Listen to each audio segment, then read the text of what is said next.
Assalamualaikum warahmatullahi wabarakatuh. Selamat pagi warga belajar paket C PKBM Raudatul Ulum.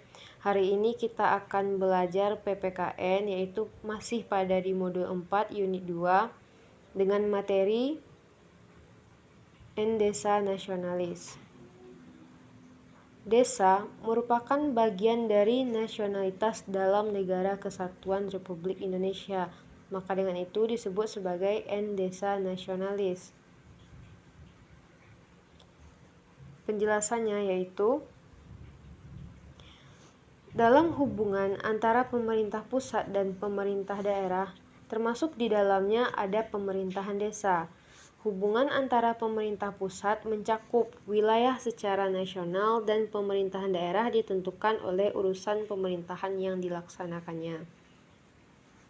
Berdasarkan Pasal 9 Undang-Undang Nomor 23 Tahun 2014 tentang Pemerintahan Daerah menyebutkan bahwa klasifikasi atau pengelompokan urusan pemerintahan terdiri atas yang pertama yaitu urusan pemerintahan absolut, kemudian yang kedua yaitu adanya urusan pemerintahan konkuren, dan yang terakhir yaitu urusan pemerintahan umum. Nah, untuk yang pertama yaitu urusan pemerintahan absolut. Urusan pemerintahan absolut ini merupakan urusan pemerintahan yang sepenuhnya menjadi kewenangan oleh pemerintahan pusat. Seperti ini contoh-contohnya. Yang pertama yaitu adanya politik luar negeri. Nah, politik luar negeri ini merupakan salah satu urusan dari pemerintahan absolut, yaitu urusan yang dipegang penuh oleh pemerintahan pusat. Misalnya saja dalam politik luar negeri ini adalah mengangkat pejabat diplomatik dan menunjuk warga negara untuk duduk dalam lembaga internasional. Kemudian juga ada sebagai menetapkan kebijakan luar negeri. Kemudian contoh lainnya yaitu menetapkan kebijakan perdagangan luar negeri dan menentukan perjanjian kuota haji yang ada di Indonesia. Kemudian yang selanjutnya yaitu pertahanan. Misalkan, yaitu mendirikan dan membentuk angkatan bersenjata, menyatakan damai dan perang, kemudian menyatakan negara atau sebagian wilayah negara dalam keadaan yang berbahaya. Dan juga bentuk dari pertahanan ini adalah mengembangkan sistem pertahanan negara dan persenjataan dan menetapkan kebijakan wajib militer. Nah, kemudian yang ketiga yaitu keamanan.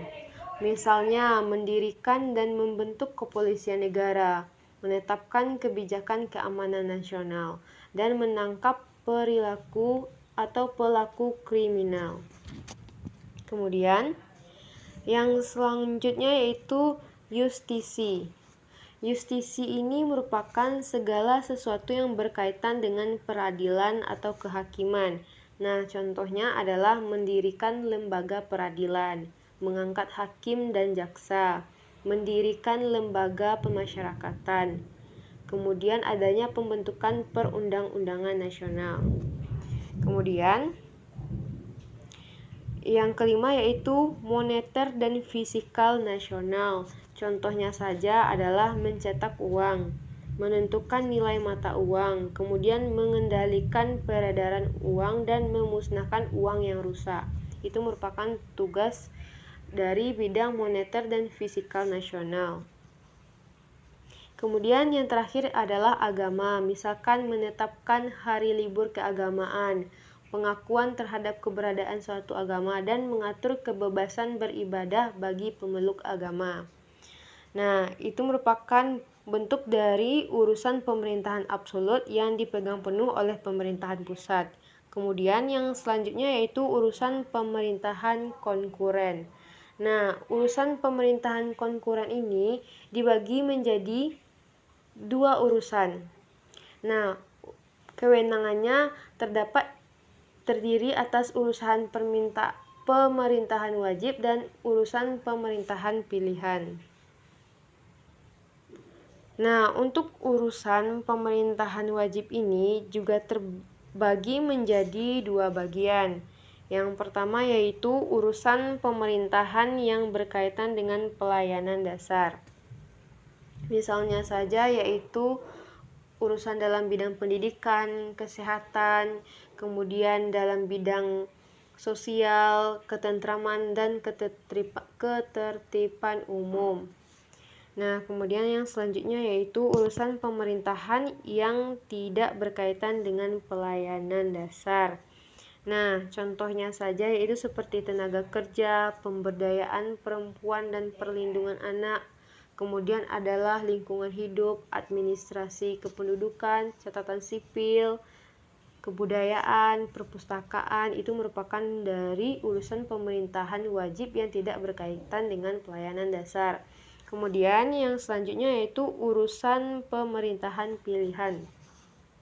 Misalnya saja yaitu pertanian, kehutanan, pariwisata, kemudian bidang perindustrian, perdagangan, bidang kelautan dan perikanan. Nah, itu merupakan urusan dari pemerintahan pilihan. Nah, untuk urusan pemerintahan konkuren ini merupakan urusan pemerintahan di mana dibagi antara pemerintah pusat dan daerah provinsi serta daerah kabupaten dan kota. Kemudian yang terakhir yaitu urusan pemerintahan umum, merupakan urusan pemerintahan yang menjadi kewenangan presiden sebagai kepala pemerintahan. Kemudian selanjutnya, urusan pemerintahan desa dapat membantu kelancaran dari penyelenggaraan pemerintahan, baik yaitu yang dijalankan oleh pemerintahan pusat, pemerintahan provinsi, maupun pemerintahan dari kabupaten dan kota. Misalnya seperti ini, apabila ada sebuah desa, dia mengembangkan suatu industri tertentu atau suatu potensi tertentu, misalnya di sebuah desa ini merupakan wilayah yang indah, otomatis bisa dijadikan sebagai potensi wisata. Nah, dengan demikian desa tersebut memiliki sumbangan yang nyata secara nasional. Nah, sumbangan tersebut antara lain yaitu adanya penciptaan lapangan kerja, kemudian menambah penghasilan keluarga dan menambah penghasilan dari masyarakat di sana, karena dengan adanya suatu objek wisata yang ada di desa tersebut, otomatis banyak kalangan-kalangan turis mancanegara maupun lokal yang ingin pergi ke daerah tersebut. Nah, kemudian untuk lebih jelasnya, mengetahui tentang desa ini berdasarkan Undang-Undang Nomor 6 Tahun 2014 tentang desa, di mana desa merupakan suatu kesatuan masyarakat hukum yang memiliki batas wilayah dan berwenang untuk mengatur serta mengurus urusan pemerintahan, kepentingan masyarakat setempat berdasarkan hak asal-usul masyarakat yang diakui oleh Sistem Negara Kesatuan Republik Indonesia.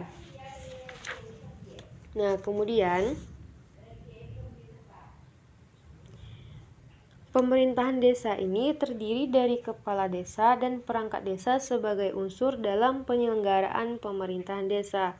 Nah, unsur masyarakat yang berada dalam badan permusyawaratan desa ini yaitu dapat dikatakan juga sebagai lembaga yang melaksanakan fungsi pemerintahan, yang dimana anggotanya merupakan wakil dari penduduk desa berdasarkan keterwakilan wilayah.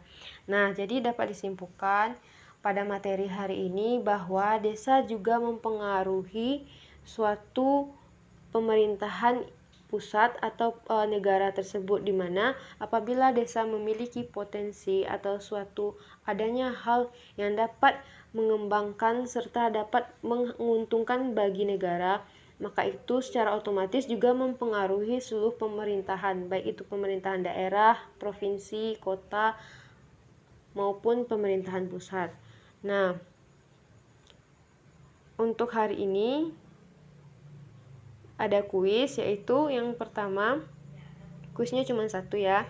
Nah, ditugaskan untuk menulis suatu potensi pariwisata yang ada di sekitar tempat tinggal. Nah, potensi pariwisata ini merupakan urusan pemerintahan pilihan. Kemudian, silahkan buat di buku latihan, kemudian kirimkan ke WA pribadi tutor. Sekian, terima kasih materi pada hari ini. Selamat belajar dan sampai jumpa minggu depan. Assalamualaikum warahmatullahi wabarakatuh.